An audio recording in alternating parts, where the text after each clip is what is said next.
School Board meeting. We are called to order. We will be opening the meeting with a brief moment of silence or prayer and the Pledge of Allegiance to the United States flag. No one is required to participate or be present for any of these, and being in this portion of the meeting is completely voluntary. Ms. Rosales? Thank you, Madam Chair. Today, we're going to have a special treat, a special lady who's going to be leading our pledge. She is now this is a long title, but it's a good title. Cadet Colonel Catherine Wolvington, Stone River Brigade Commander and Operational Officer for the Blaze Battalion for Black Men High School. Thank you very much for coming today and leading us in our prayer. And leading us in our Pledge of Allegiance. Sorry about that. Thank you. Please stand as we recite the Pledge of Allegiance. I pledge allegiance to the flag of the United States of America and to the republic for which it stands, one nation, under God, indivisible, with liberty and justice for all. Thank you. Will you bow your heads with me? Dear Lord, thank you for another beautiful day. And today, as we're gathered together to make some really tough decisions, I just pray that you give us wisdom and discernment as we're making these decisions. I also ask and lift up special prayers for certain people that help lead the district with Dr. Sullivan that don't always get recognized. So I ask, God, that you bless and continue to give mercies to James Evan, to Dr. Chastain, to Dr. Anthony, to Monica, to Ridley, to Brian Runyon, to Jeff Reed, to Trey Lee, and Dr. Martin. And if I fail to mention a name, you know who I wanted to also include in this prayer. I thank you for what you're doing today for all of us, God, and I pray that you keep us safe and sound. In your son's name we pray. Amen. First, we have the approval of the agenda. Any comments or questions? Second. Thank you, Mr. Vaughn. Do I have a second? Second. Thank you, Mr. Tidwell. All in favor say aye. Aye. Any opposed? Motion passes. Next, we have the approval of the consent agenda. Any questions or comments? Yes, Mr.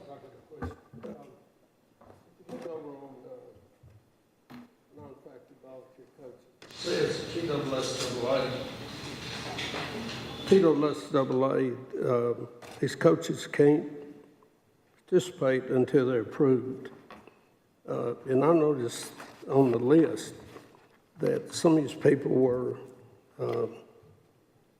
baseball and softball and all like that. And football, does that mean it's for next year since they really can't coach until it's been approved by us? Is that right or not?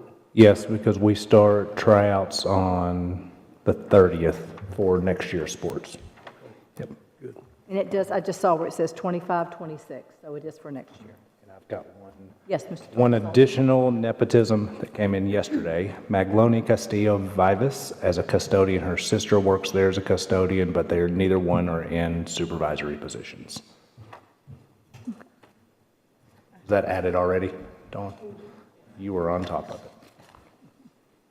Next, we have, Wait, I've got one. I'm sorry, Miss. So, thank you, Madam Chair. So the request to purchase, Rutherford County Special Ed Department request to renew the contract for the lease. How much is the lease between Rutherford County and Wesley Foundation for the year? Hasn't it been like 1,500, I thought? It's more than that. Let me scroll on down to that. Okay. That was per month, I guess.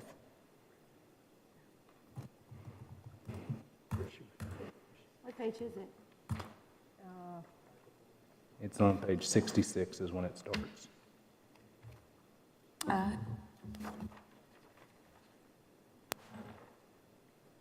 Dr. Sullivan, Yep, it appears it's $2,100 a month. thank you. Oh, it has gone up. Yes, Ms. Darby. Is that one of the houses that we talked about, setting aside property to build a facility? It definitely could help with that, yeah. That's the transition account. Transition We account. definitely Right. could do similar, yes.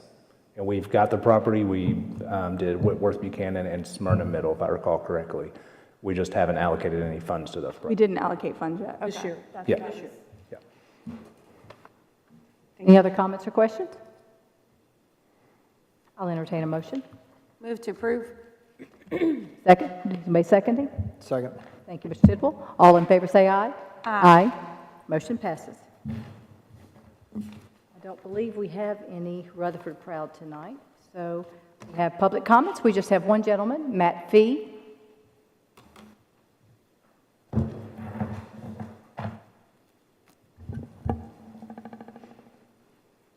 Got to public comments quick today. Hello, my name's Matt Fee.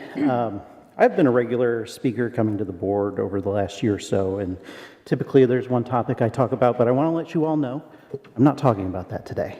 So, you see, this is the last time I can come up here and say that I am the parent of a Rutherford County student. On Saturday, my son will be graduating from Riverdale High School.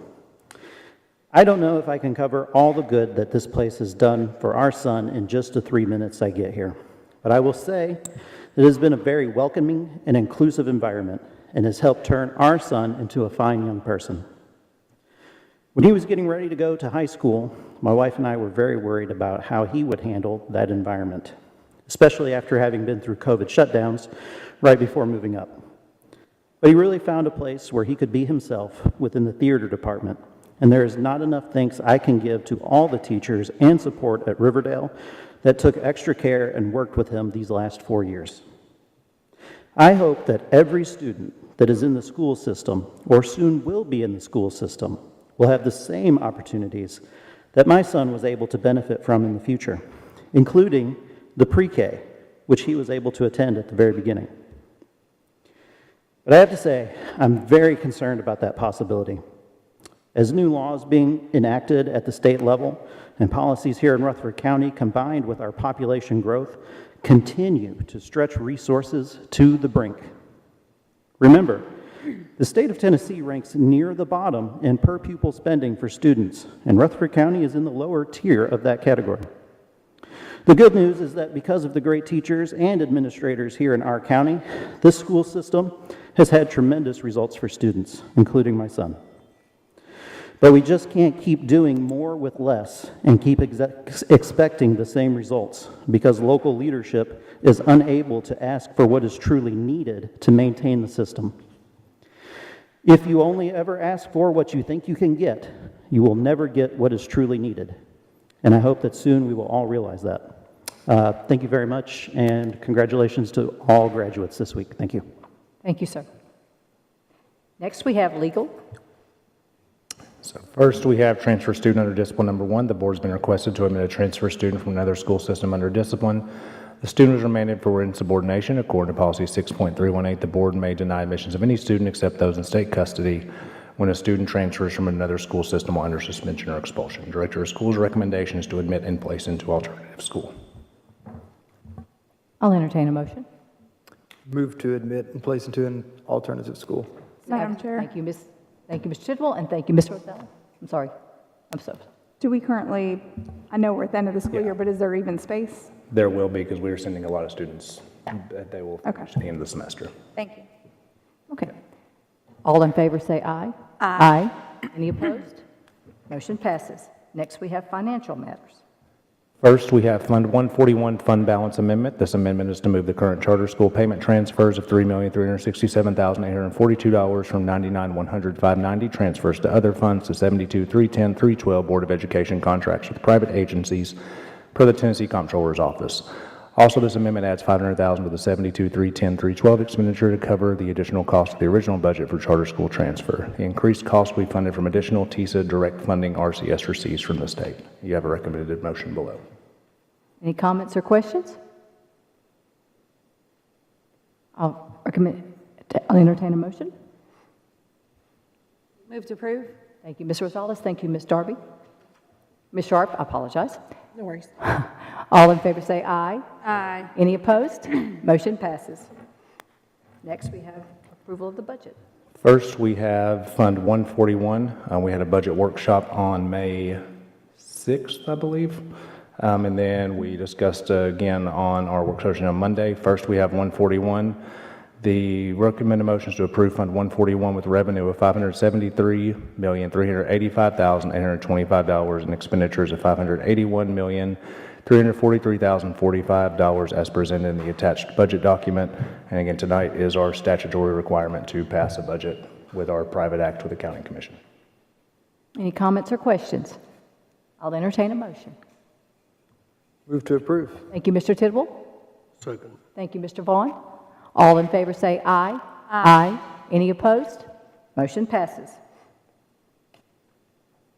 Next is Fund 143, which is our centralized cafeteria fund. And for anyone watching, our centralized cafeteria fund is self-funded with, it does not have a tax rate associated with it. It is funded through USDA reimbursements and student and visitor and staff payments. So this is a recommended motion to approve Fund 143 with revenue of $26,844,250 and expenditures of $33,503,092 as presented in the attached budget document. That is in the deficit, but as we've discussed, we have a requirement to spend down that fund balance, and it cannot be used for other things outside of the cafeteria fund. And so we're requesting to continue to try to spend down that account that we have not been successful in spending down the last couple of years. Move to approve. Thank you, Mr. Vaughn. Thank you, Ms. Rosales. If there's no comments or questions, all in favor say aye. Aye. Any opposed? Motion passes. We have one more. One more, and the last one is Fund 177, which is our capital projects. Recommended motion to approve Fund 177 with revenue of $19,344,516 and expenditures of $19,344,516 is presented in the attached budget documents. And just so the board is aware, nothing has been updated since our board retreat outside of the additional revenue that we received from the county went towards LED lights for the inside of the school. And this fund is at the will of the commission, as all of them are, so this is one that we watch very closely, and I'll be advocating to keep. Move to approve. Thank you, Mr. Vaughn. Thank you, Ms. Rosales. Yes, Mr. Tidwell. I just want to say to those that are watching us approve these large numbers that we had a whole board retreat and a workshop recently about these information that's a lot more in depth. So we're not just rushing through this. Great point. Thank you, Mr. Tidwell. If there are no more comments or questions, all in favor say aye. Aye. Any opposed? Motion passes. Next, we have Fund 141 Fund Balance Amendment. And this one was added since Monday. We just received our funds, was it yesterday? Or when? Okay, yes, we just received these funds yesterday from the State Department. This amendment is to increase Fund 141 budgeted revenues and expenditures in the amount of $5,556,938 to recognize the awarded summer camp grant for fiscal year 24-25. For background, on January 22nd, 2021, the Tennessee General Assembly enacted the Tennessee Learning Loss Remediation and Student Acceleration Act to address the learning loss of students due to COVID-19 related school closures. Through this law, all Tennessee school districts were required to offer learning loss remediation summer programs for students in rising grades K-8 starting in summer 2021. Provisions of this law were set to expire in summer of 2023, included summer learning camps for rising grades 1 through 3 and after-school summer learning mini camps, also known as STREAM camps. However, in the 2023 legislative session, the Tennessee General Assembly amended the act to continue summer programming, summer learning camps, after-school summer learning mini camps, STREAM, and learning loss bridge camps for rising grades K through 9 annually. Funds are used for summer work for principals, teachers, educational assistants, and secretaries. There's no local match required for this grant. This also includes our transportation portion of it as well. This also includes summer transportation as well. And recommend motions to amend budgeted revenues expenditures in Fund 141, general purpose, the amount of $5,556,138 as presented. To approve. Thank you, Mr. Vaughn. Thank you, Ms. Darby. There's no more comments or questions. All in favor say aye. Aye. Any opposed? Motion passes. Next, we have resolution. Resolution we discussed on Monday night. This is the Education Freedom Act. This requires that in order for districts and teachers to receive funds for the $2,000 teacher bonuses outlined in the bill, the local Board of Education must first adopt a resolution affirming they would like to participate in Section 4 of the Education Freedom Act of 2025. Do we need to read it again? George, do you need me to read it? I don't think anything has changed much. Okay. Any comments or questions? Move to approve. Thank you, Ms. Rosales. Thank you, Mr. Vaughn. All in favor say aye. Aye. Any opposed? Motion passes. And we are working on an FAQ to attach to our website and then send to our certified staff as well. Next, engineering and construction. Career and Technical Education Culinary Arts Gas Line and Equipment Upgrade for Smyrna High School. The CTE Department is proposing the installation of a natural gas line to service the Culinary Arts commercial kitchen renovation. This project will also include upgrading the current electrical appliances to natural gas appliances. The funding for this project is the Innovative School Model Grant and is expected to be $65,000. Engineering Construction has reviewed the request and has no objection. You have the recommended motion below. Any comments or questions? Move to approve. Move to approve. Thank you, Ms. Sharp. Thank you, Mr. Vaughn. All in favor say aye. Aye. Any opposed? Motion passes. Number 2. So I'll read. So Smyrna High School property, Mr. Reed discussed this on Monday. Property adjacent to Smyrna High School is being developed into a shopping center anchored by Kroger. There are some road improvements needed to improve the traffic flow at the school given by the adjacent development, which the developer has agreed to complete at the developer's cost. Developer will need a temporary construction easement for this work. Developer has also agreed to honor the exercise of the option by the Board of Education of the property in which the board had an option to purchase, but has requested they be allowed to have it classified as a donation for tax purposes. Temporary construction easement and amendment to the option agreement are attached. Any comments or questions? Madam Chair? Yes, Ms. Rosales? Thank you. I just want to say that I hope that other businesses will think about donating land to the school as they are proposing to donate a piece of parcel, because we are looking for land, so that's kind of nice to have that. So I know that we've talked about having businesses come into partnership and figuring out how they can help us with land. So I really appreciate that, and so I just want to say that. Thank you. Move to approve. Thank you, Mr. Second. Vaughn. Thank you, Ms. Rosales. All in favor say aye. Aye. Any opposed? Opposed. Thank you, Ms. Sharp. Motion passes. Next, we have a contract agreement between MTSU and RCS. So this is Riverdale's turn for high school sponsorship with MTSU. MTSU proposes a contract in which MTSU may sponsor activities and place advertising at Riverdale High School. MTSU requests permission to place signage, which is detailed in the contract attachment A. MTSU proposes to pay $5,000 per year for 5 years. The contract terms are September 1st, 2025 through August 29th, 2029. I'll entertain a motion. Move to approve. Thank you, Ms. Rosales. Thank you, Mr. Vaughn. All in favor say aye. Aye. Any opposed? Motion passes. Next, we have the bus contract. Bus contract, current contract for bus services expires June 30th, 2025. The board needs to approve a new bus contract to be in effect July 1st, 2025. Board's been in discussions with the bus contractor since January regarding terms for the new contract. A number of suggestions from the Bus Contract Association and multiple other bus contractors have been incorporated into this contract. The board acted at its last meeting to do a 17% increase to the bus and mileage rates and to provide a $4,000 amount per bus for the contractors to obtain liability insurance. Terms of the contract itself need to be approved by the board. This will enable the Transportation Department to begin the process of getting contracts executed and enable contractors to make arrangements for liability insurance. Draft contract is included in the board materials, and then we have 2 motions. First is recommended motion to approve the proposed bus contract as presented, including the 17% increase in year 1, with a 2.5 in year 2, 2.5 in year 3, and 2.5 in year 4. If the board so chooses to pass that contract, what has been requested for us is the next one is in order for what we need to be able to pay the payment of the $4,000 insurance, but we'll get to that if the board approves the bus contract. Mr. Reed, anything you want to add to that? Okay. Do I? Motion to approve. Thank you, Mr. Vaughn. Do I have a second? Thank you, Ms. Rosales. Yes, Mr. Tidwell. I have a question. Something that was brought up to me recently is priority drivers.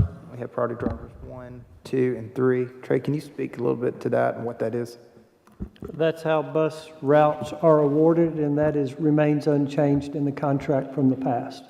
Okay, we got 3 different levels, right? Yes.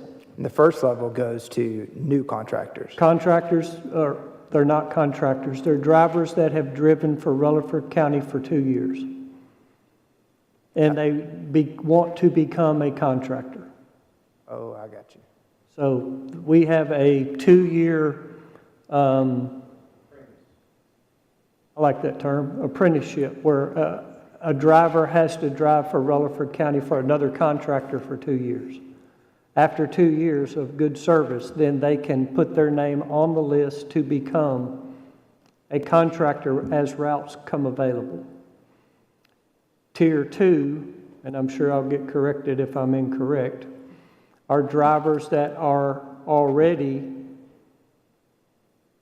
contractors and wish to acquire additional routes. So it has to go through Tier 1. If there's a driver out there that wants to become become a contractor, they get first dibs, and they have to submit their names so that we know who they are. They go on a published list. And is that lottery? No. Oh. That would, I guess, yes, it would be once we have their After they names. submit. Yes, after they've submitted their names. It's not a lottery, I don't think. I think it goes in order of the way they were submitted. Oh, really? First come, first basis on some. Lottery. All right, and then third tier? Is that seniority? I thought that was seniority. That's seniority. It basically, so if we go through tier 1, you have Nobody drivers wants it. who's been driving for 2 years, they want to be contractors, they're going to Yep. get first dibs. You have 10 routes, you have 5 that want to do it, you got 5 routes left. If they take the first 5, you go into tier 2, you have already contractors who want to pick up new routes, they can submit for those routes.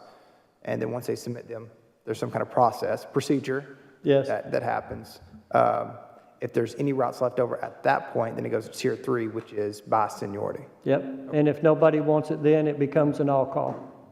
So you could have decided in the first round you didn't want it, and it goes through all 3 tiers and it becomes an all-call. You can change your mind and decide you want it.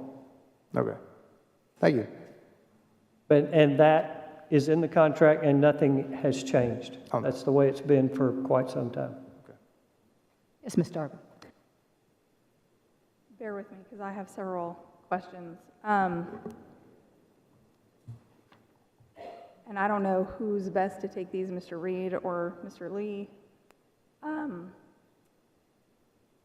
2.4 on page 6 of the contract is part of what we had discussed about if a route were to change from a 78-passenger bus now needing a 90-passenger bus, that the contractor that currently had that route would be given, I don't know if this is the correct term, Mr. Reed, but like a first right of refusal. They would be first given the option to provide the larger bus and maintain and continue to keep that route. But it doesn't, unless I'm misunderstanding, it doesn't quite read that way. So I'm not sure if there's a better way we can With do respect to that. the smaller route buses, the way this contract reads is because, previously we required all 90-passenger buses. So this contract changes that and does allow 78-passenger buses or larger, but for those 78-passenger bus routes or anything smaller than a 90-passenger route, the route has to be specially approved by the Transportation Department. So if those routes are approved for the smaller bus and the Transportation Department approves those, then they get the 78 or 82-passenger bus route if that's what they want to run. The way this provides is in the event later on that there's a new subdivision, changes happen out there that necessitate a 90-passenger bus, then at that point, the Transportation Department reserves the right to require a 90-passenger bus to be provided for that. That person who ran that route would have the first choice for that. In the event they were not willing to get a 90-passenger bus, the Transportation Department would have to move that smaller bus somewhere else in the system to try to find a place for them somewhere. But that's a risk that someone who purchases a bus smaller than 90 seats would take with respect to anything smaller than 90 seats. So can you tell me, like, where in that section A, I guess it says that bus driver would have, the contractor would have that first right of refusal, I guess? It's in the section dealing with the size of buses. Yeah, it's 2.4 capacity. I'm looking under section A.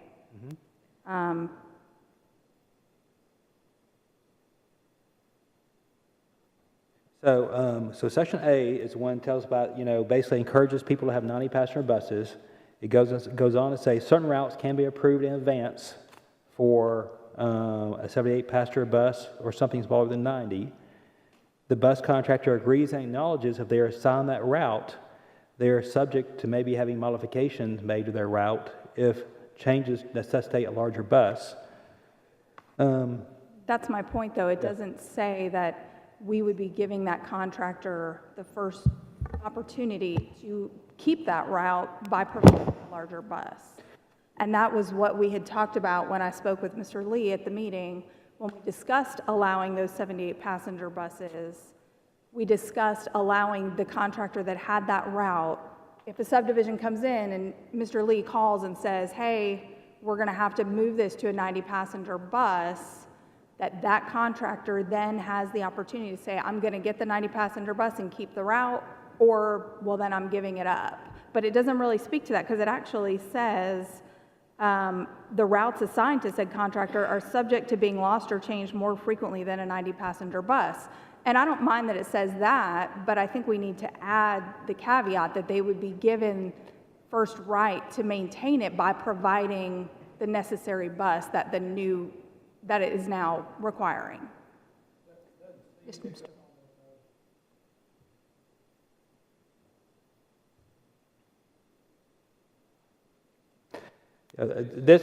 contemplates the Transportation Department handling that internally right now, which I think they would do, but, it doesn't hurt to add that language. If we want to add that language in the contract, we can add it to the contract.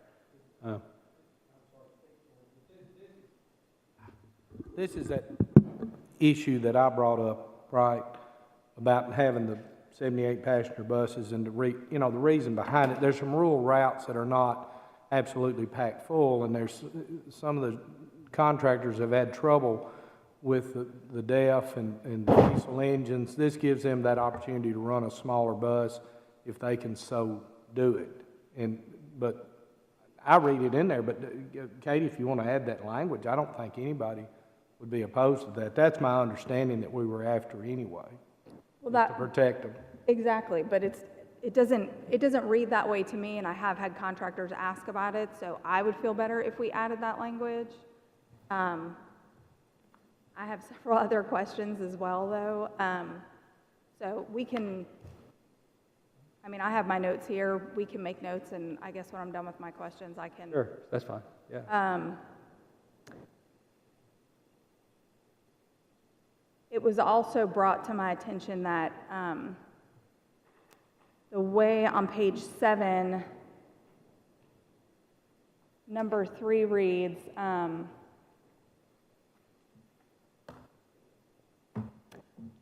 that the contractor shall permit the Transportation Department access at any time for the purpose of inspection or repair.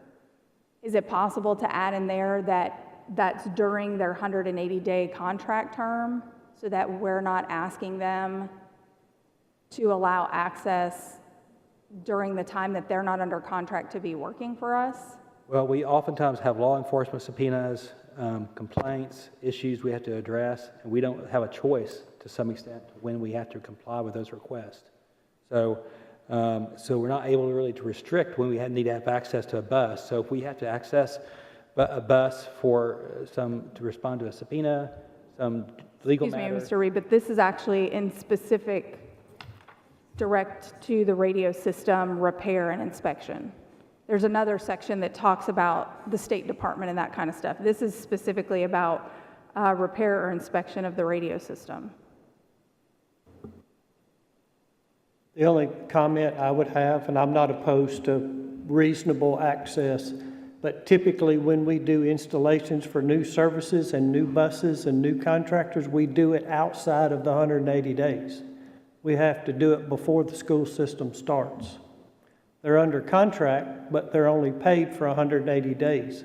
It's difficult to put the radio system and the camera system on the bus after school has started. Now, if it's a new bus or something happens, then yes, we can do that, but typically we try and do that before the school starts so that when school is in session, the buses have the equipment that they need. That would be the only time we would ask for access outside of the 180 days would be to install for a new bus. or a replacement bus. Okay.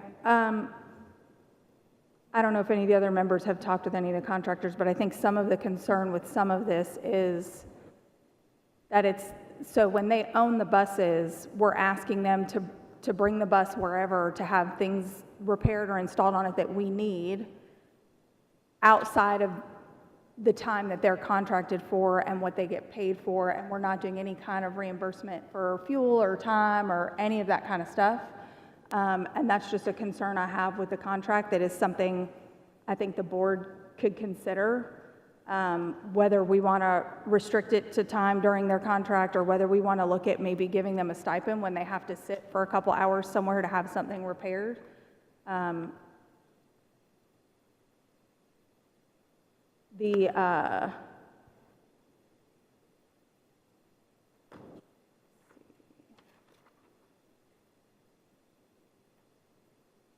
I also was going to ask about looking at meeting in the middle on the adjustment for the fuel.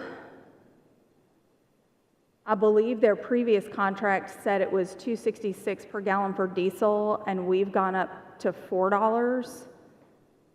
I was going to suggest putting that at $3.50 and trying to meet in the middle somewhere, and $4 for the gasoline.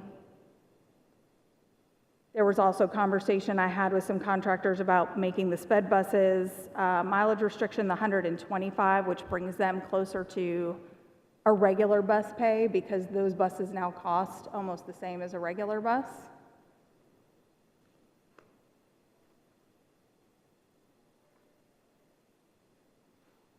I think that might be all of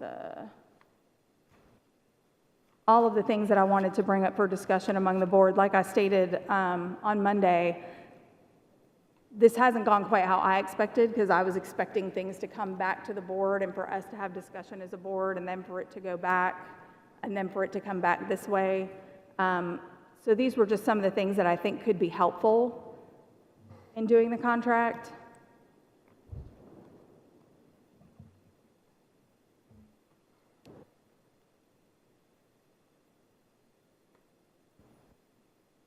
So I guess I will amend the motion to include the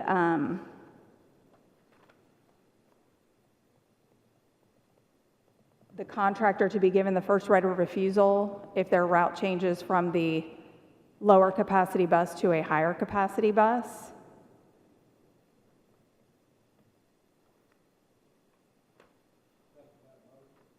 I was amending their motion because the motion was already approved.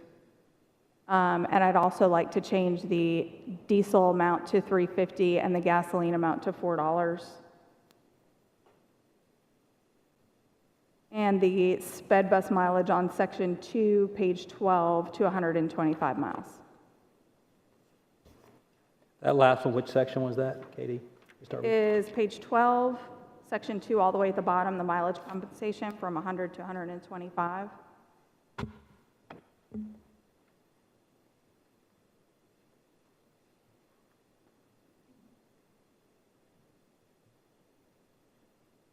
Ms. Maxwell? Yes. Wait, Ms. Maxwell, Ms. sorry. Allison, I got you. Is that it?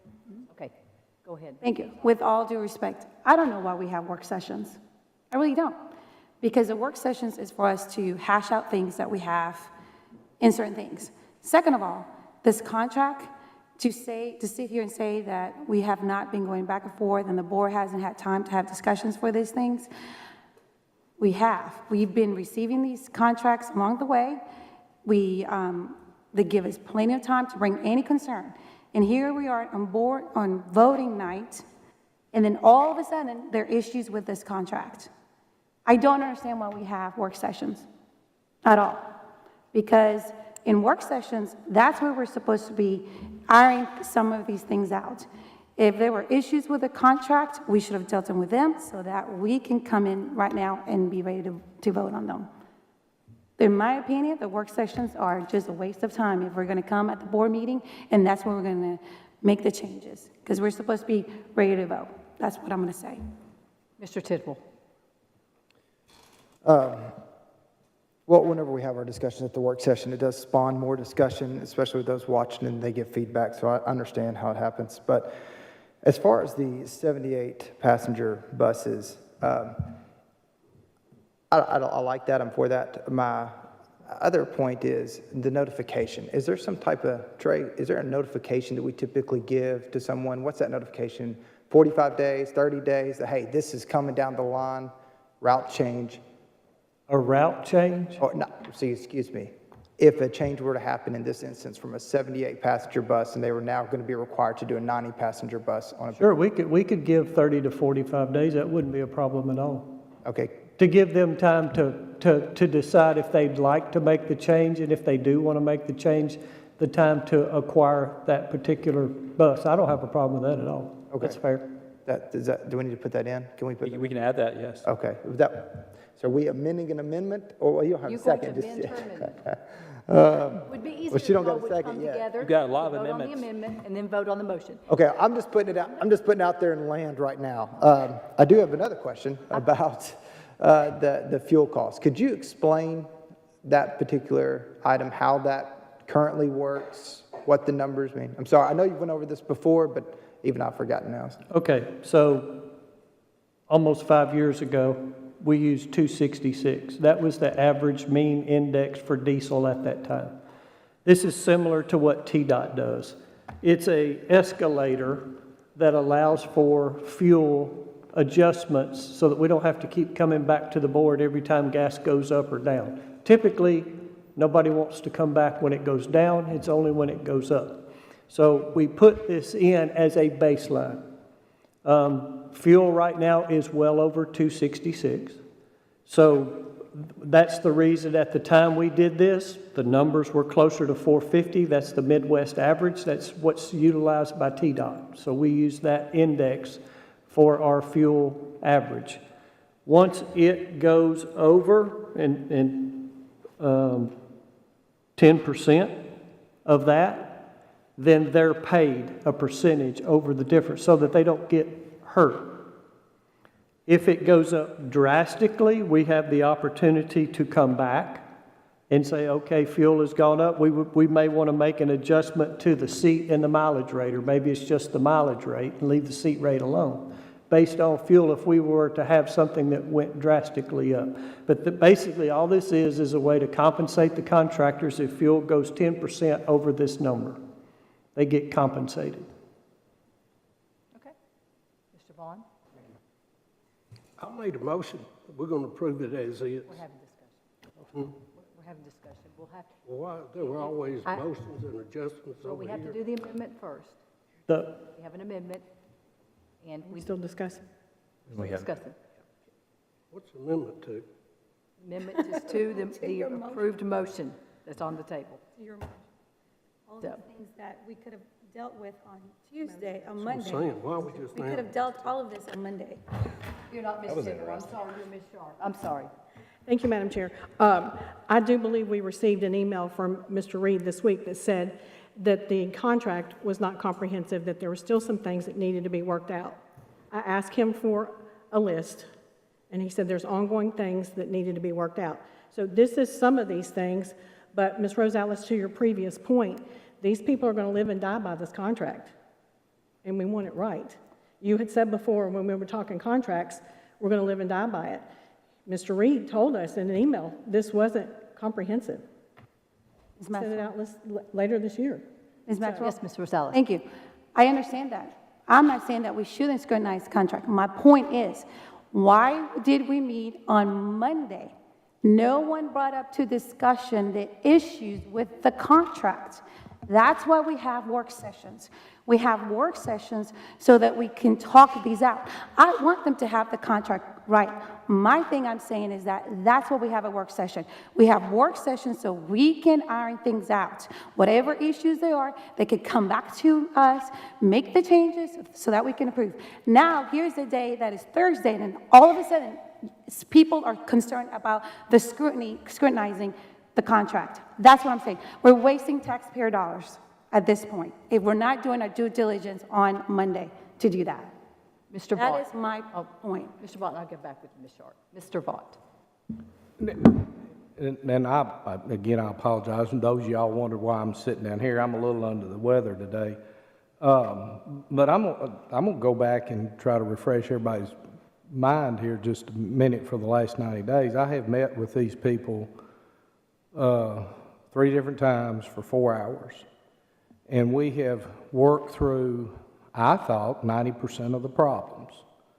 There were some situations in the original contract that Jeff had sent to their attorney.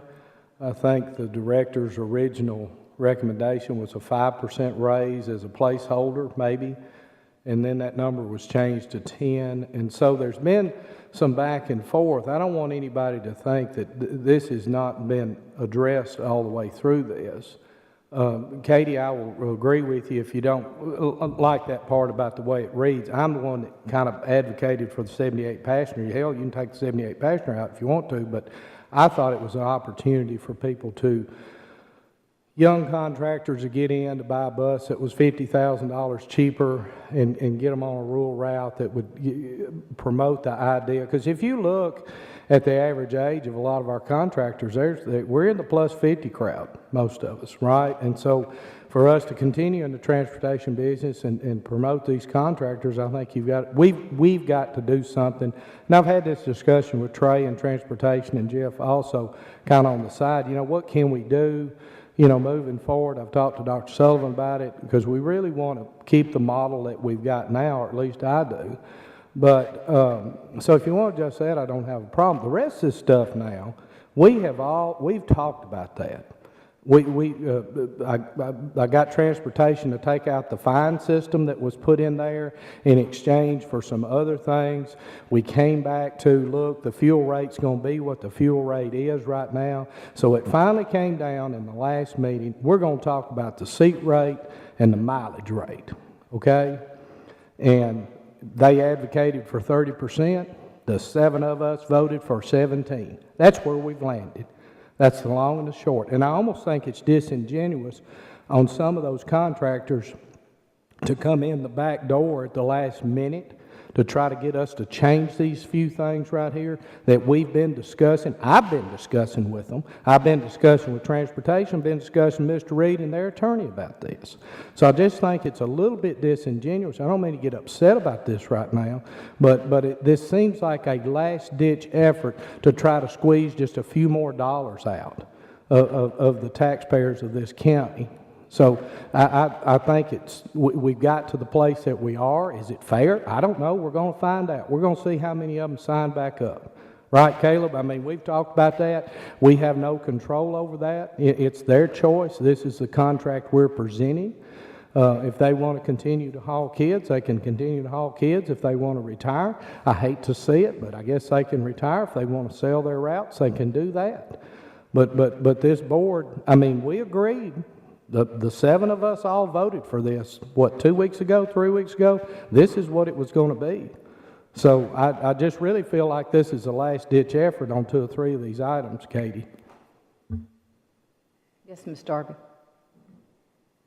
With all due respect, Mr. Watt, you did have many meetings, and we were instructed by our chair that you were going to be spearheading that, but there really wasn't a ton of information related to the board, and I have been told by some contractors that they were told things were going to be done that were then removed.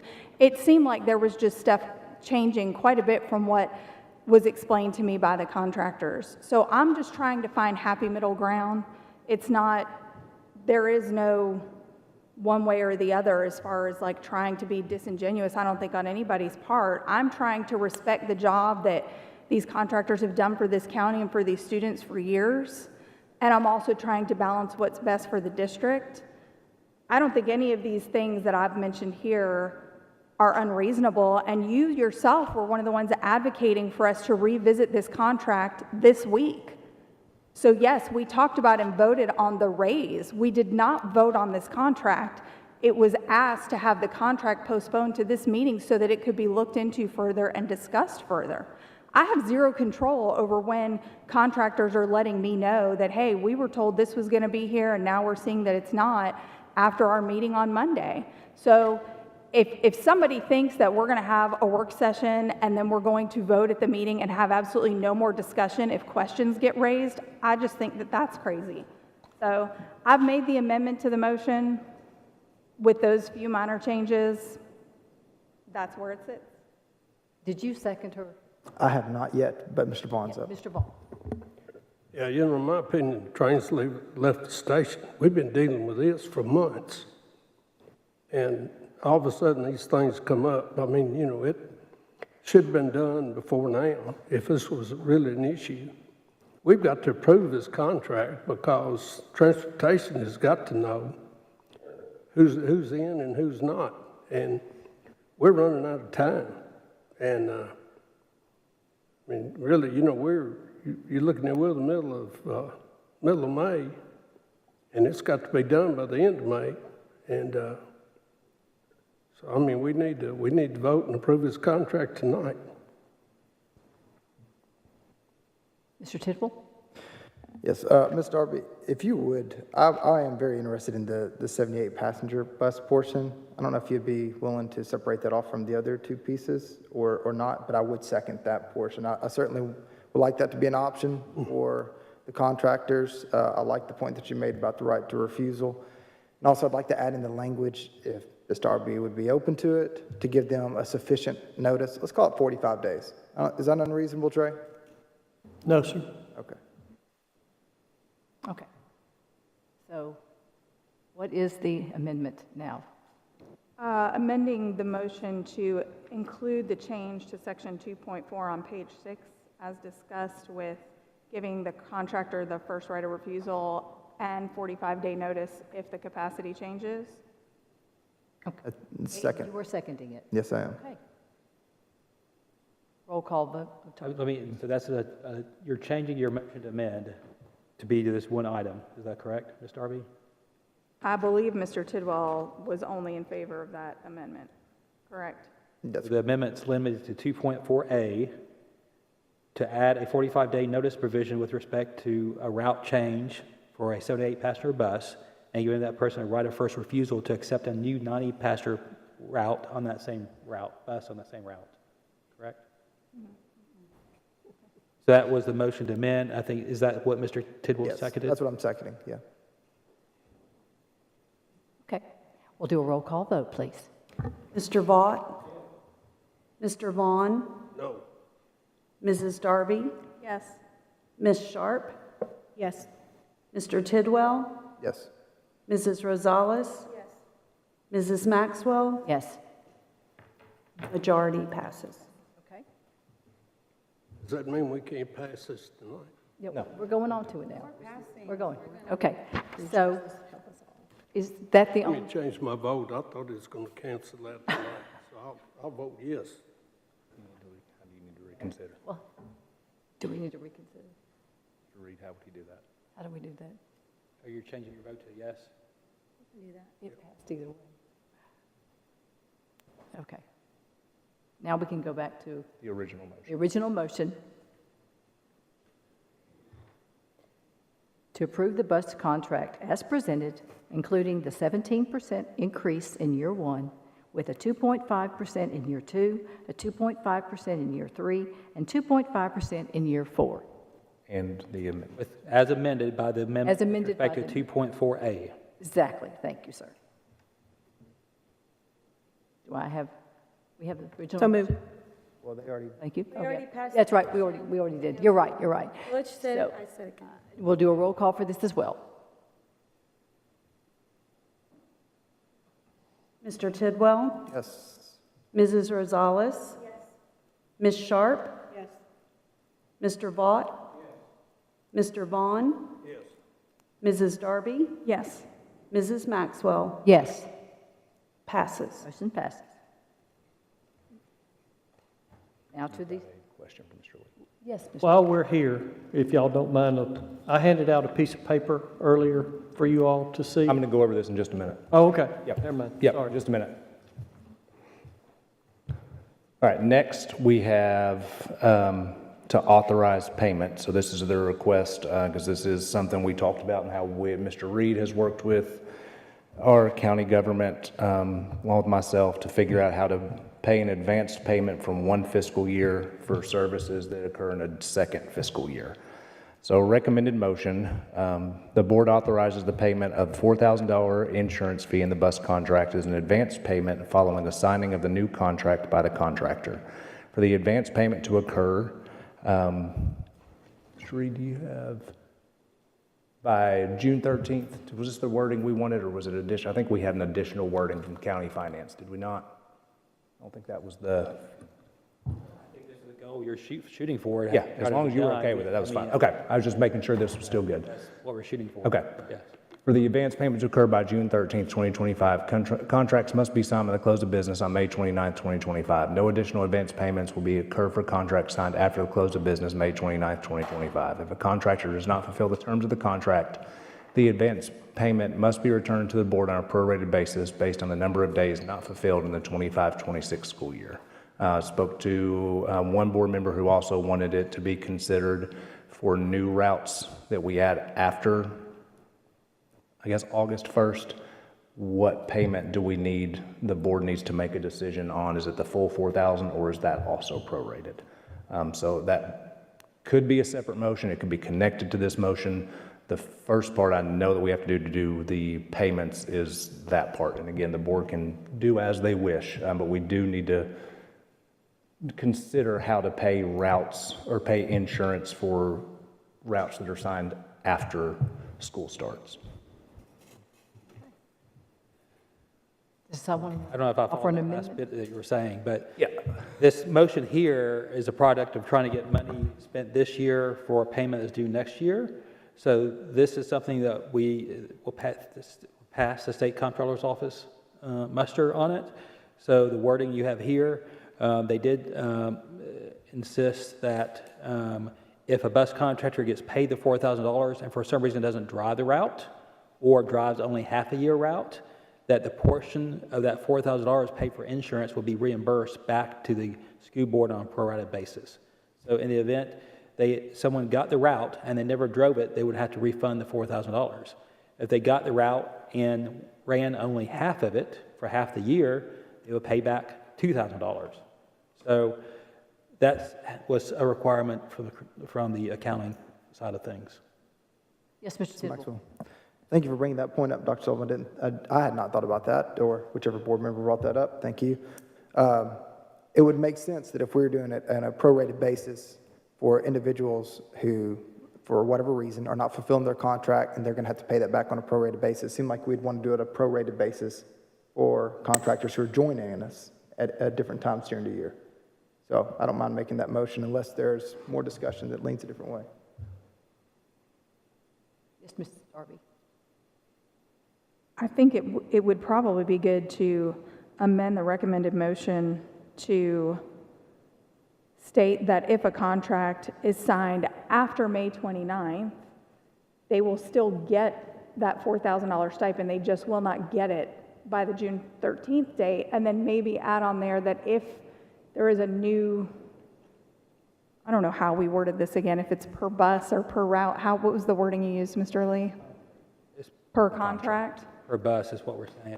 Per approved bus is what we're saying. If a bus were to sign a new contract after January, maybe they get a $2,000 stipend instead of the $4,000 because that's pretty much about halfway through the year. I don't have a problem with that. Okay. So, what's the amendment? I make a motion to approve the recommended motion with the language added that I just said. Do you need me to repeat it? So for any bus contracts signed after July 1, they will be paid a pro rata portion of the $4,000 stipend? No. Okay. After May 29th, it doesn't really state, it just says no additional advance payments will occur for contracts signed after close of business on May 29th.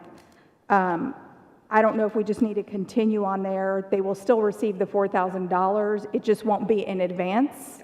Oh, okay. And then we would need to add, if a new contract is signed after January 1st, they would be given a prorated $2,000 for their insurance instead of the full $4,000. I've got a motion. I think this will work. If a contract is signed post May 29, contractors will be paid a prorated stipend for insurance. No, because it's not prorated after May 29th. They just don't get it in advance after May 29th. Ms. Maxwell? But if they're, Yes, Mr. Tidwell. I'm not understanding what we're trying to do. All right, let me see if I can help close the gap here. I think what the idea is the way it's worded. It says right here, I think the second sentence or third sentence, for the advance payment to occur by June 13th, contracts must be signed by close of business on May 29th, 2025. For contracts that are signed after that, they won't receive the payment at the same. Yeah, until the August payroll, probably. Yes, so it'll just be a later payment for those folks. Correct. That's bit one, amendment part one. Amendment part two is if you have someone, if we have, for whatever reason, a contract open up in October or November or anytime during the school year, that would be on a prorated basis. Does that make sense? I understand what you said. Okay. I'm not sure that's the same thing that was being we were discussing. Ugh. Again, I feel like I'm the troublemaker down here because this advance payment was, I think, put off on, I'm not going to claim notoriety for it, but talking with the contractors, there's some of the singles, and I call them single shots, the people, owner-operators, that have a cash flow basis and they wanted help with this insurance. So we devised this plan with Dr. Sullivan's help and budget and finance. I laugh about this because of that, some of the comments been made. Anyway, this is outside the normal contract. Caleb, let me refer everybody to the second part or on page 13. If you go to page 14, the last part of the $4,000 fee to pay for the liability insurance, the last line says, if the contractor fails to provide bus service for the full academic year, contractor shall be required to reimburse the board the insurance fee on a prorated basis. I think it's taken care of, honestly. This motion that we've already passed the contract, so I think we're good. I agree, but this is what was requested. Okay. To pass No, yeah. comptroller's office. No, I'm saying what they're trying to amend. Yeah, oh, okay, gotcha. Yeah, no. Gotcha, okay. I think the motion on the floor takes care of what we're doing. What they're trying to accomplish is already accomplished in the contract, if I'm reading it right, but I may not be. Ms. Darby. I think the question came from a contractor that if a route opens up in January, and so they're adding a new bus under their business in January, are they going to get the full $4,000 for that bus? Or are we prorating that $4,000 because they now are only serving half of the school year? It would be prorated. It'll be prorated. Okay, but right now, the only proration you guys are talking about is them having to pay us back if they don't run a route. We're talking about them adding a route. That will be taken care of when the new bus contract is signed, because that will be something, a contract with them for a route Correct. in January won't be signed today. That won't be signed to January. Correct, but if it's signed in January, is the board going to give them the full $4,000, or is the board going to give them $2,000 or a prorated amount? Based on, and I'm interjecting, and I'm going to read the sentence. Page 13. The contractor shall be paid an annual fee of $4,000 for each contracted bus approved by the board to operate assigned by the board. There is no time, there is no after August, there is no January. So what this says is, if they sign a contract in October, they get $4,000. They sign a contract in January, they're getting $4,000. If they sign a contract in February, they're getting $4,000. It's the way this contract reads. Correct, that's why it was brought up about whether the board wanted to do that or whether they wanted to prorate. If they sign a contract in April, are we paying them $4,000 for insurance when they're only running 2 months out of the year? That was the question, if we wanted to amend it or not. If the board doesn't want to, we don't have to. It was asked by me of a contractor, if I add a route later in the year, do I still get the full $4,000? So, Mr. Lee, I think you said it was annual, $4,000 annually, which means that's for a year. Yep, So if they start in October, that's their contract year for that contract. okay. And that means that if they get the contract in October, Even if they're there for 2 months, they will still have that route for the other year as it starts until October, right? And then they'll Correct. have to, and then it'll be Correct. up again. So there won't be, in essence, a prorated rate because irregardless, it'll be a full year. And I that think they we're will have trying the to contract. tie the insurance to the contract is a year to year. The insurance is year to year based on when they purchase it. So it matches. It is. So, but I guess what I'm saying though is the first year they would get paid in January if that's the case. And then they would get another payment in July when everybody else gets it, if that's when we're going to pay in July or August, whenever the date is we're going to pay everybody. They would get their $4,000, but their insurance would still be going on but based on their policy. So, yes, Yeah, Mr. Tidwell. Okay. Now, I thought I had it in place before we started having these conversations. Okay, so Jeff, help us out here on the insurance. On the $4,000, obviously that's going to go out, let's say in July, June, just July. It's going to go out in July. We have somebody start a new contract in October. What does that look like for insurance on the $4,000? Is it The contract would be signed for, and I understand what Mr. Lee said. I understand we're doing contracts, if someone starts in January, it'll be through the end of that fiscal year, it won't be a full year's contract. It'll be a full, through the end of that fiscal year. So, We're not re-signing every year. We're going to sign a contract, and unless they leave, they've got a contract for 4 years. One-time deal. So they're not going to have a contract. Insurance is a completely different from, it's part of the contract. you would have contracts in Now- that case not expiring now, you would have contracts extending beyond The contract June term. 30th. So that's what we've been doing. Ms. Darby. This may fix it depending on what the board wants to do, but we just approved this contract, and the way it's written in the contract is that it's for the year. So unless you guys want to go back and amend the contract again, it's kind of a moot point. That's what I was just going to ask. Do we even need the amendment? But what we just heard, we're good with the, just go ahead and voting on the recommended motion. moving on? Okay? Do I have a motion? Do I have a Move to second? approve. Thank you, Ms. Rosales. Do I have a second? Thank you, Mr. Vaught. Roll call, please. What is it we do? Mrs. Darby? Yes. Mr. Vaught? Yes. Mrs. Rosales? Yes. Mr. Vaughn? Yes. Mr. Tidwell? Yes. Ms. Sharp? Yes. Mrs. Maxwell? Yes. Motion passes. Okay. All right, now we're going to get to what Mr. Lee was about to bring up. Dr. Martin, Mr. Lee, can y'all kind of tag team this stuff? So you have a normal procedure in front of you. This is our route swap procedure. So in front of you, you have a route swap procedures. In the past, we have had that those contractors would submit their route swaps during the window of June 1st through July 14th. Obviously, if we're asking them this year to let us know by May 29th, then they're going to then do swapping afterwards.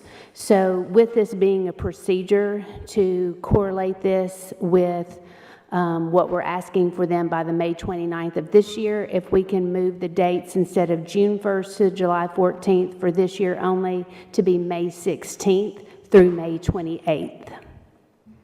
And based on this being a procedure, it's more of an FYI, because we would have been asking them to sign a contract for a contract that they currently have. It's a one-time swap deal. It's a thing that they've been able to do forever. If you wanted, somebody was getting out and somebody else, you were buddies and you wanted to swap routes, you can swap routes. That would not be available to them based on us asking them to sign a contract May 29th. So this allows them to still have their swap time if they want to swap before they have to sign a contract. Go for it. So there would only be two changes on the sheet in front of you. In that first sentence, June 1st through July 14th, that would say May 16th through May 28th, again, one time only. And then the very last bullet, applications must be made by July 14th, that would be May 28th. So that gives them time to do that in the window. Yes, Dr. Sullivan. And that also helps make sure when we're doing the insurance payment that we're paying the correct bus number. Because otherwise they'd have to reissue the check back to the courthouse, and it'd be an accounting nightmare. So Ms. Maxwell. I know that makes him crazy, but that's a big deal. Yes, Ms. Rosales.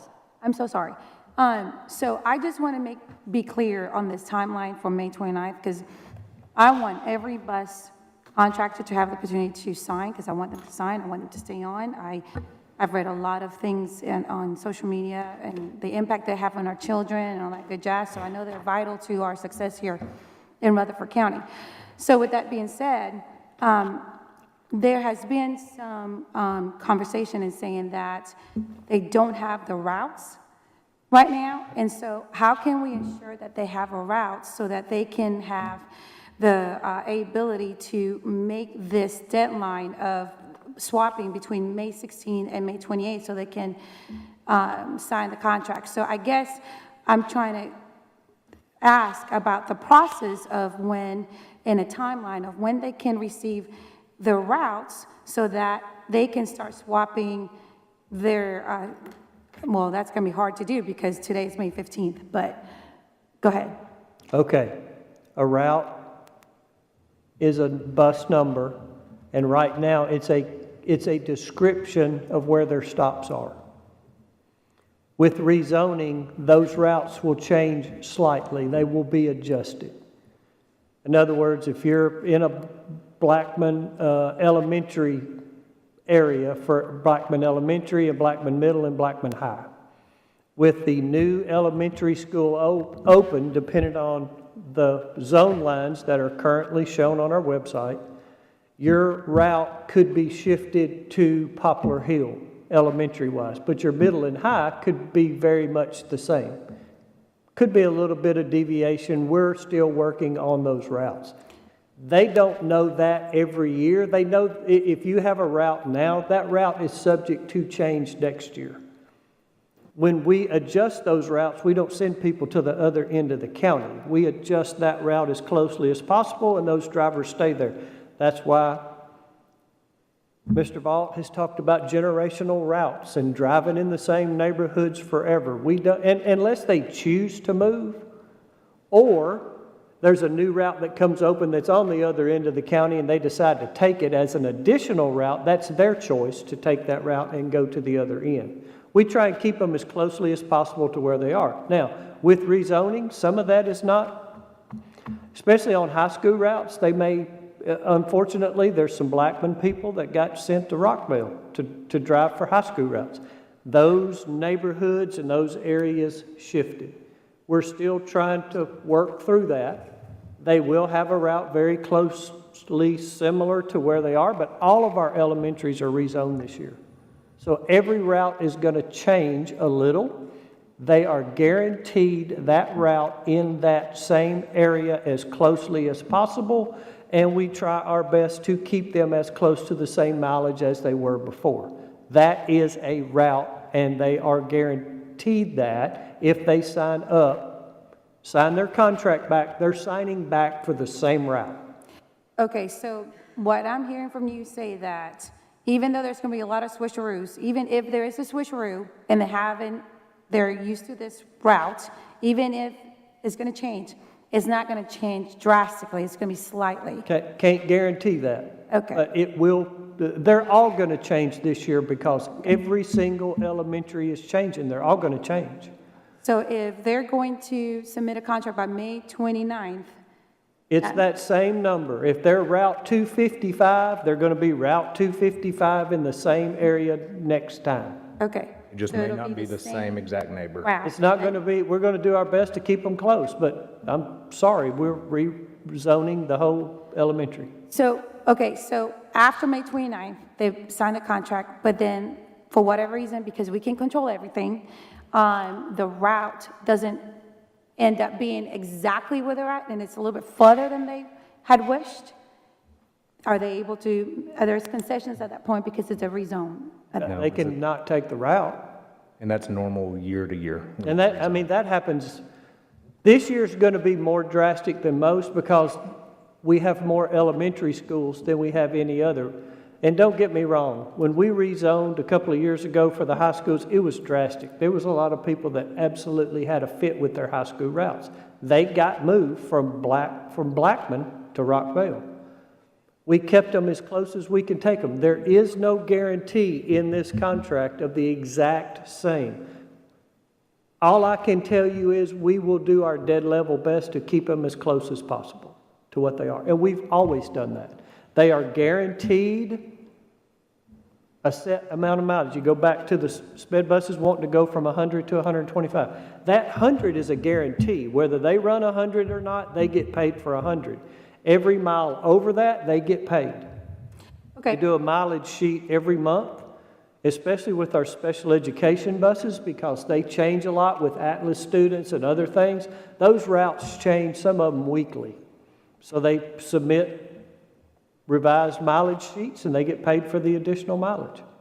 Thank you for that. So basically, because I've been asked about a timeline. So to get to the May 29th so that they can get the insurance advancement check of $4,000, when they sign the contract May 29th, the route that they have, the area where they're in is where they're more than likely will be at start of 2029. There's going to be some changes, but they're going to do their best to be within that area. That's where we're at right now. But there could be other routes that could be changed because it's out of our control, but that's normal. Yep, that's routing the 32,000 kids in this district. We do the best we can with what new subdivision pops up. All right. Ms. Sharp? So essentially, once they go through these procedures, they'll know what their routes are, and they'll be able to sign their contract on the 29th. No, ma'am. No? I will not have guaranteed routes till closer to the start of school. Okay, They are guaranteed a route. okay. All this does, and I hate to say this, they're signing a contract for the route that they currently have to get the insurance paid so that they can have insurance on July 1, in theory. Typically, we try and give them their routes around the first or second week in July so that they have time to drive it and see if there's time issues or whatever. They can come back to us. And it gives us time to work with them to adjust the routes so that we can get our computer system set. They'll drive their routes 2 or 3 times and they'll say, I can't get to this many stops. We need to adjust the times 15 minutes. We're not going to have that luxury this year. We're going to be closer to the start of school, being able to hand in the routes so that they can drive it and we can get that computer adjusted. Thank you. Any other questions? Yes, Yes, Mr. Tidwell. Just one last question. So just to reiterate what you've already said here, that the elementary school routes obviously going to have a lot of change there because the rezone. Same thing for some of the high school routes, but there's just not as many high school routes. Middle school, probably less change. This really, in my opinion, would only, this window of May 16th or May 15th to the 28th, it would really only affect individuals that are maybe wanting a chance to go from the north side to the south side. Like they're wanting to make some drastic move. Because otherwise, they don't know for sure. To make a drastic move, they'd have to change a route. They'd have to swap a route with somebody. That's what I'm saying. Or pick up a route that has become available. Right, but for the route swapping time, this Yes, sir. 2-week period, Yes, sir. it really only works in that, because they're all going to change slightly. So if Yes, they're sir. thinking, oh, I want to be on this street or this neighborhood, there's no guarantee that's going to happen, even for the person that's currently serving. And there's no guarantee any year. Yeah. All I can tell you, what I'm being upfront with, because of the elementary rezoning, there will be more changes this year than typical Yeah, because of the amount of elementary buses that we have. Those routes, it will be more so than normal. It's a major undertaking. sure. And I know Ms. Sharp is, and we did the same with teachers. We moved more teachers around this year because of the rezoning. Exactly the same. Ms. Sharp? So the bus, what's the life expectancy on the bus, or what is the parameters? Is it 10 years, 200,000 miles? What? How long, is it 15? 15, I mean, state-wise now, they can go to 18. But they have to have special inspections. They're inspected a couple of times a year versus the normal. But yeah, I mean, that's the law. And then that's the same for the activity in the sped buses? Yes, ma'am. Mr. Vaughn. What do you do if you have a route that nobody wants? We have that from time to time. If we've gone through the sessions and then we go to all call and nobody takes it. And we've had one or two of those in the last year or so. We do our best to either have the drivers that are adjacent to it cover it, and we pay them additional money for covering that route, or there will be a contractor that will cover it either with their current bus or, run more miles, or they'll put another bus on as a temporary measure. We do multiple things. We still, it may be a little difficult, but we get those children to school. Dr. Sullivan. Yeah, we also have a company, it's always on Hop, skip, and ride. Jump, but it's not Hop, Skip, and what? Hop, skip, and ride. Yeah, Hop, Skip, and or something like that does. Hop, Skip, and Drive. It does not a lot of kids across the county, but if we run into a real tough situation, it fills in small gaps. So if I can just come back to this one more time, just so everyone, we're completely transparent. We will change that procedure, and in the morning, Mr. Lee will email the bus drivers, so they're all made aware and notified of that change. I'll have Wanda do it.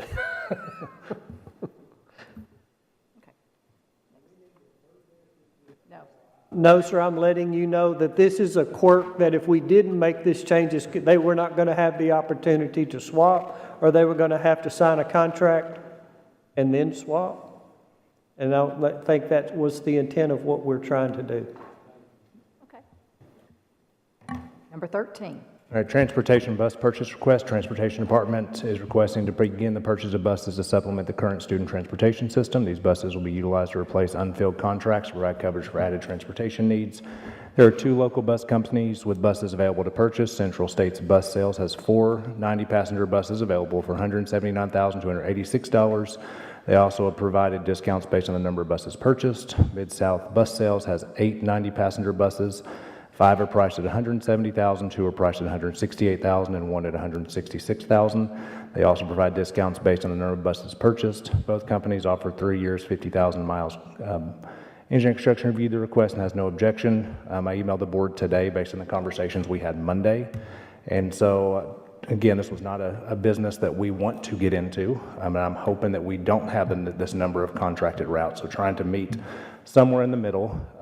My recommendation is to authorize the purchase of buses as presented if more than 35 contracted routes for the 24-25 school year are still unsigned or unfilled by the current contractor for that route by the close of business on May 29th, 2025.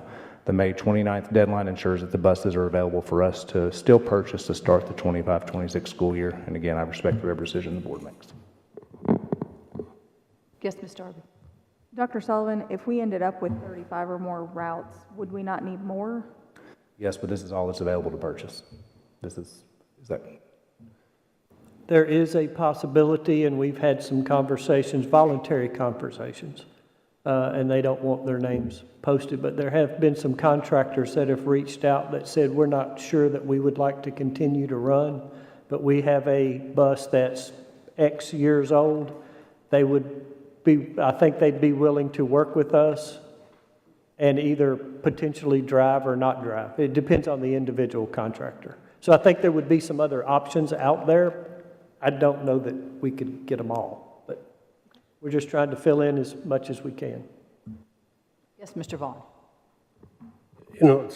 I think we need to buy these buses anyway, and I'll tell you what the issue is. Activity buses at these schools, I don't think people realize how much they're used.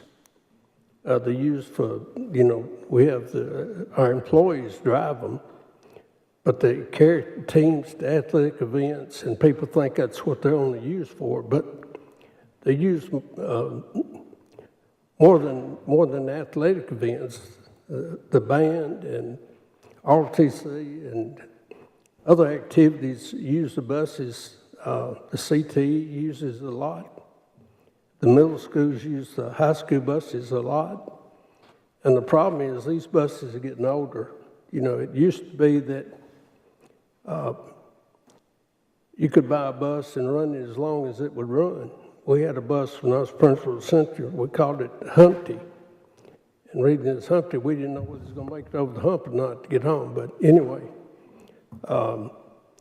but now the state says you got to take it off the road after a certain amount of time. And I tell you, these high schools are really going to be in trouble if we don't buy. I say buy these buses, and if we don't need them, I say we give them to the high schools, and because if we don't start addressing this problem, it's going to be a big problem down the highway. Because we got to give those people transportation for the activities, or do away with the activities. So. Thank you, sir. Yes, And I don't disagree. The reason I brought activities to the buses to the forefront was just a question about what would occur if these routes weren't needed and we purchased the buses. I will come up with a long-term plan if we purchase them and they're not, and we ended up needing them to address activity buses. Mr. Runny and I have been talking about it, I don't know, 7, 8, 9 months already about how to get this rotation started, because we haven't purchased any, I think, since 2021. The way we used to buy the activity buses, they took that revenue source away. Correct. And there's really no way for schools to buy it anymore. So, yeah, it's something we got to address. Mr. Tidwell, did you have your hand up? Yes. I just want to say I appreciate Dr. Sullivan kind of working on this language, adding this additional language to the motion from our discussions on Monday. I mean, of course, I'm with Dr. Sullivan in the fact that we'd rather have the current contractors pick up any excess routes there are. We know there's going to be 10 Poplar Hill. We know there's going to probably be some individuals that decide not to move forward because of the insurance thing, which we've had tons of conversation about what that looks like. And then, there is also potential. Contractors have told me that they would be willing to pick up any excess routes that do happen to come available beyond that. So there's a lot of options here. I'd rather use our people first, so I'm glad this language puts it in here to kind of make it a tentative action versus just jumping into it. So I appreciate that. Ms. Maxwell? Yes, Mr. Rosales. Yeah, I echo Mr. Tidwell's words. I hope that every contractor picks up the routes. We can't control what with insurance. I hope it comes through and the county picks it up, and we'll be able to, that'll be an issue that'll be resolved. But at this present moment, we don't know what's going to happen. But again, I hope that all the contractors sign and that they get first. They're the ones who get to pick these routes and the first to do that. So I hope they can, all of them sign, and hopefully it won't be more than 35 contracted routes. So. Yes, Mr. Tidwell. Are we going to talk about this as well? We can. This was just more information, and this is just a very rough draft of what our team has put together over the last couple of days. Okay, and what I'm alluding to here is potential bus driver pay scale, and I think this really could potentially apply to someone who has a bus payment, is leery of how the insurance situation is played out, would like to continue driving, they could potentially sell the bus to the school and then work for the school if that's something they would entertain. So I appreciate you putting this together as well, and just knowing that's an option for those that are very leery of what's going to, because we know the insurance, Stan, correct me if I'm wrong here, the insurance ain't happening till maybe August, September. That's a maybe. There's a lot of ifs on that. So, but yes, I just wanted to point that out. And I also wanted to thank our team, because they put and compiled all of it. So thank you guys for working on this, because this was way in the weeds. So thank you guys for this. And while you mentioned it, I do want to, there was a lot of conversation around the RFP and the dates and all that. Mr. Reed, would you mind addressing that just real quick? About when the letter was sent, why the letter was sent, when it was, who we've been working with since we voted on August 24th, all that type of thing. Yeah, ever since the county learned that the current insurance provider was not willing to provide coverage for the bus contract, there's been a discussion about doing maybe a possible new RFP for provide insurance for just the bus contractors, independent and outside of the county bus insurance. Those conversations have been going on for several weeks now. When the issue came up, I think there was some board vote one night to send it to the county commission to ask them to act on it. After that following week, I was in discussions with the risk management office. I had multiple conversations with the risk management director of the county that following week about what could be done about doing an RFP, what steps had to be taken. We had to get involved, our outside insurance consultant involved, because the county has an outside insurance consultant that shops policies for us to see what options were available to the county. That was going on. In the midst of all that, also we had the threatened, I guess, action by some of the bus contractors to stop driving at some point, which curtailed, I guess, being able to move forward with the RFP for a while. And then when we had a clear direction about who was going to drive from the county, who was going to drive the decision with respect to moving forward with the RFP, Mr. Sullivan sent a letter to both the county commission and the county mayor, telling them to, asking them to, if they would be so kind as to work on the RFP for bus contractor insurance. And all those steps were in motion immediately after the board action, whatever night that was. Yeah, thank you, I appreciate that, because it was just what you see and can hear and what gets relayed to me, the questions I got from some county commissioners within a couple hours of me receiving the letter. It was sent to everybody that it needed to be, so. Yeah. I'm just going to make a motion to approve. Second. Thank you, Ms. Rosales. Madam Chair. Yes, Ms. Dr. Sullivan, if our perfect world happens and we don't end up needing these buses, but we have purchased them, because I know initially you said the money would come from the uncovered routes. Correct. Where will the funding be coming from? Yep. If everybody comes back and we end up moving them to the activity buses, where will the funding for them then come from? We'll do an amendment from some of our unfulfilled, so you're saying if we go ahead and purchase them, so this would be May 29th, so we would hopefully not know, or we will know that we don't have 35 unfulfilled routes, and we won't purchase. So if we have 35 unfulfilled routes, then by that point, that late in the game, still with 2 months of school before we start, we're going to have at least the routes to cover these. If in the event that we had to move funds around in other locations, we would do a budget amendment to start the year. We're going to have to do a budget amendment to start the year regardless to move funds, because this won't come through until July 1st. This is in next fiscal year's funding. Okay. So Ms. Maxwell? yeah, it's a great question. It's not part of this fiscal year. It's part of next year's fiscal. Yep. Ms. Sharp. Thank you, Madam Chair. You guys, thank you so much for this. This is a great start. What I'd like to see on here, this is not comprehensive. There's no bus barn amount on here. There's no mechanic on here. There's no downtown what we're going to do. There's no insurance on here for these buses. There's no cost for the GPS and the cameras. So this is just employees. What I was really looking at was the cost of us starting a whole department. We've tried talking to other bus drivers that have been driving for decades. Rutherford County started to do their own bus services back in the late 70s, close to the early 80s. And they found out in 2 years that it was not cost effective, and they stopped doing it. I don't know why we're visiting back again, so I'm not going to support this one way or the other, because this is stupid.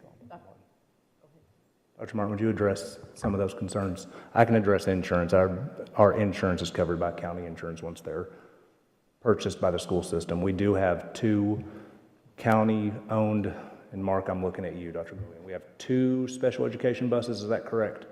We have 2 special education buses. I received from Ed Elam today confirmation that any buses we purchased are covered under county insurance. We discussed. I'd like to know how much that costs. Okay, we can get that from Ed. Dr. Martin, will you address the others, because I know that you've increased maintenance and all that. Yes, ma'am. Yes, sir. Ms. Sharp, if you will look on page 3 of that handout, page 2 is what it would be the cost for just bus drivers. That's just examples. On page 3, I took those amounts of those part-time and full-time employees, but then also considered, so you could see a complete driver and bus operation analysis. At the top there, you see the cost of the bus. So if we purchase the most expensive buses, I think we have lower bus rates in there, but using the highest amount for $180,000. And then putting that over the next 15 years, that would be $12,000 per year, even though that cost would be upfront. And then to include your information about maintenance and tires, we talked with Mid-South to get a maintenance average, and then we also talked with them about tires. Those are usually purchased every 3 years, so making that $1,000 per year. The first 3 years, the Mid-South has also offered maintenance and oil changes, so that would be a part of the original cost that would not be there the first 3 years of the purchase. And then we, for the gas, was calculated by, Thomas states that there's an average of 6 to 10 miles per gallon for these buses. So in the middle with 8, we calculated at 8 miles per gallon with the cost of fuel today. So that's how that was calculated. Of course, that will vary and go up and down. So then you can see there in your chart below, you will see the gray area, the bus drivers and the bus operation cost. That's what it would cost. So for example, in the first gray box, that is for a part-time person with 0 years of experience, the cost. And if you had a full-time person, the cost for that driver and the bus operations, that's the combination of those costs there. If you want me to look into, you said a barn. I mean, we're going to have somewhere to park them. or Yes, ma'am, store so them. we We're would- going to have a mechanic, and there's nothing on here, I apologize, but there's nothing on here about the downtime. And we're going to be at their mercy when we take a bus over there. And, these buses, I'm sure they don't come with the GPS and they don't come with the cameras. We spent millions on those for the buses that we already have. So what I'm looking for is a comprehensive cost of all of this. And this is a very good start. Ms. Roselle. Oh, I was just going to say that the way I read this motion is if more than 35 contractor routes are still unfulfilled for 24-25. So we're not really committing the district to say they're going to buy these buses right away. They're literally going to have to wait to see how many routes are being fulfilled, and if the I hope we don't have to purchase them. Me too. I hope that you guys, please, get all these routes. Get them. You get first dibs. Please take them. But this says if more than 35. So we have to meet the threshold of at least 35 and over. So if we hit 34, we're not going to be buying buses, right? Am I correct? Am I interpreting this correctly? Yeah. So we're not committing ourselves to buying the buses right now. So I just want to say that that's how this motion reads. Can I clarify? But on May 30th, if we have more than 35, we... Correct. Wait, yes, I understand that. But the threshold still, again, is 35. That doesn't change. That was the point I'm trying to make. More than 35, so 35, we still would not... Right, if you're at, exactly, but if over 35 over, 36, then yes, we do. So again, I'm going to repeat myself. Please get the routes. Please do that. Thank you. I'd like to make an amendment, for us to buy them anyway, just because of they're not going to get any cheaper. And we're going to be buying these and, for activity buses and nothing else, just to help the high schools out. Because if we don't, we're going to run into some serious problems if we don't have activity buses, and you can't have activities if you can't get them there. So, I think we need to go ahead and buy them while we can.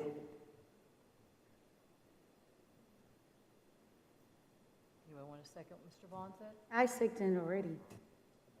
No, his amendment. Oh, you're making My an amendment, amendment? yeah. Oh. Buy buses anyway, to get them to activity buses. Why can't we just wait and see what happens and then come back to drawing table? I think we just need to see what happens with these buses in the contracts, and then we can come back and figure that out, whether we need the extra activity buses or not. Well, sadly, it doesn't look like there's a second to his amendment anyhow. So everybody ready to vote? Okay? So let's vote. Roll call, please. Mrs. Rosales? Yes. Mr. Vaughn? Yes. Mr. Tidwell? Yes. Ms. Sharp? Mr. Vaught? Mrs. Darby? Mrs. Maxwell? Yes. Majority passes. Okay. Next, summer camp. And then summer camp bus contract for approval. Caveat that we would like to include in this is that in order to be considered for a summer contract, you need to sign your 25-26 contract. Mr. Lee, I may have butchered that. Is that correct? Close enough. Yeah. I have a motion to approve. Mr. Tidwell. Okay. All in favor say aye. Aye. Any opposed? Motion passes.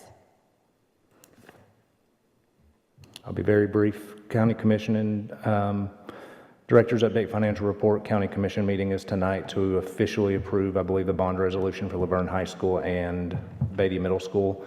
And then today I had my annual TOS legal update. And so once I get all of that information from TOS, I'll send that, very similar to what TSBA does. So they do it in conjunction with each other, but I just have the document. Once I get the overall information, I will get that. The other thing that I think Brian and I both heard this today, and so Mr. Tidwell, you were the one that found this year. I've gone blank.